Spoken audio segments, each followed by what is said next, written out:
Hello friends, welcome to Janas recipes. இன்றைக்கி நம்ம ரொம்ப சூப்பரான சப்பாத்தி, பூரி, பரோட்டா எல்லாத்துக்கும் மேட்சான தம் ஆலு ரெசிபி எப்படி பண்ணுறதுன்னு பார்க்கலாங்க.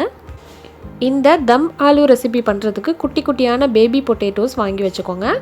பெரிய உருளைக்கிழங்குல இது பண்ண மாட்டாங்க, சின்ன உருளைக்கிழங்குல தான் பண்ணுவாங்க. இதை வேக வச்சு எடுத்துக்கலாம். எல்லா உருளைக்கிழங்கையும் குக்கரில் போட்டு ஒரு விசில் வச்சுட்டு இந்த மாதிரி தோல் உரித்து ரெடியாக எடுத்து வச்சுக்கோங்க. உருளைக்கிழங்க ரொம்ப வேக வச்சிடக்கூடாதுங்க, ஏன்னா நம்ம கிரேவிலையும் சேர்த்து கொஞ்சம் நேரம் கொதிக்க வைப்போம். அதனால் இந்த அளவுக்கு போதும். 1/2 கிலோ உருளைக்கிழங்குக்கு 4 பெரிய வெங்காயத்தை நறுக்கி வச்சுக்கோங்க.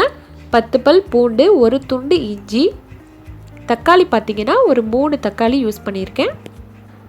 அடுப்பில் ஒரு கடாய் வச்சுக்கோங்க. அதில் லைட்டாக பட்டர் போட்டு நம்ம உருளைக்கிழங்க ஷாலோ ஃப்ரை பண்ணி எடுத்துக்கலாம். வெண்ணெய் நல்லா உருகிருச்சு. இப்போ 1/4 ஸ்பூன் மஞ்சள் தூள் போடுங்க, 1/4 ஸ்பூன் மிளகாய் தூள் போடுங்க. வேக வச்ச உருளைக்கிழங்கு அதில் போட்டு நல்லா ஷாலோ ஃப்ரை பண்ணிக்கலாம். உப்பு நம்ம உருளைக்கிழங்கு வேகும் போதே போட்டிருப்போம், அதனால் இப்போ போட வேண்டாம். இந்த மாதிரி நல்லா டாஸ் பண்ணிக்கோங்க கடாயில். இது ரெடி ஆயிடுச்சு, இதை வச்சுக்கலாம். மறுபடியும் அதே கடாயை கழுவிட்டு கொஞ்சமாக 1 டேபிள் ஸ்பூன் போல் பட்டர் போடுங்க. இது கொஞ்சம் ஸ்லோ ப்ராசஸை தான் பண்ணணும். வெண்ணெய் உருகிடுச்சு. இப்போ 1 துண்டு பட்டை, 3 கிராம்பு, 1 ஏலக்காய் போடுங்க. வெங்காயம் சேர்க்கலாம். வெங்காயம் பார்த்திங்கன்னா 4 பெரிய வெங்காயத்தை நான் நறுக்கி வச்சுருக்கேன். இதை நம்ம லைட்டாக வதக்கிட்டு அரைக்க தான் போகிறோம், அதனால் இந்த மாதிரி போட்டுக்கலாம். கூடவே இஞ்சி பூண்டையும் போட்டுருங்க. போட்டுட்டு நல்லா இந்த தம் ஆலுக்கு ரொம்ப டேஸ்ட் கொடுக்குறது முந்திரி பருப்பு தாங்க. முந்திரி பருப்பையும் போட்டுக்கலாம். வெங்காயம் இந்த அளவுக்கு நல்லா வதங்கினதுக்கப்புறம் ஆஃப் பண்ணி ஆற வச்சுட்டு மிக்சியில் போட்டு அரைச்சிக்கலாம். மறுபடியும் கிரேவி பண்ணுறதுக்கு அடுப்பில் கடாய் வச்சுட்டு ஆயில் சேர்த்துக்கோங்க. ஆயில் நல்லா காஞ்சதுக்கப்புறம் நம்ம ஏற்கனவே வெங்காயத்தை அரைச்சி வச்சுருக்கோம் மிக்சியில், அதை நல்லா சேர்த்துக்கலாம். இந்த வெங்காய பேஸ்ட்டை ஒரு 3லேருந்து ஒரு 5 நிமிஷம் வரைக்கும் நல்லா பச்சை வாசனை போகிற வரைக்கும் கிண்டிகிட்டே இருங்க. மிக்சி ஜார்லேயும் கொஞ்சம் தண்ணி ஊற்றி நல்லா அலசிட்டு அந்த கிரேவிலே ஊற்றி நல்லா கிண்டிகிட்டே இருங்க.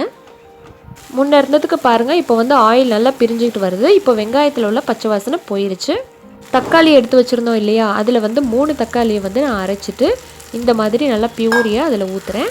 ரொம்ப போட்டிங்கன்னா ரொம்ப புளிப்பாக போயிடும். வெங்காயம் தக்காளியை அரைச்சிட்டு போடுறதுனால இந்த மாதிரி ரொம்ப பபிள்ஸாக கொதிக்கும். பிகினர்ஸாக இருந்தீங்கன்னா கொஞ்சம் கேர்ஃபுல்லாக இருங்க. இப்போ 2 டேபிள் ஸ்பூன் தயிர் போடுறேன். உங்களுக்கு ரொம்ப புளிப்பு வேண்டாம் அப்படின்னா தக்காளியை குறைச்சிக்கோங்க, தயிரையும் குறைச்சிக்கோங்க. இப்போ இதுக்கு மசாலா போட்டுக்கலாம். உப்பு ஒரு 1/2 டேபிள் ஸ்பூன், மிளகாய் தூள் ஒரு 1/4 டேபிள் ஸ்பூன், மஞ்சள் தூள், அதே போல் கரம் மசாலா, எல்லா மசாலாவையும் போட்டுக்கோங்க. மல்லித்தூள் தேவையில்லை. கரம் மசாலா ஒரு 2 டேபிள் ஸ்பூன் போல் சேர்த்துக்கோங்க, ரொம்ப ஃப்ளேவராக இருக்கும். அல்லது சிக்கன் மசாலா கூட சேர்க்கலாம். இந்த கிரேவி ஓரளவுக்கு ரெடி ஆயிடுச்சுங்க.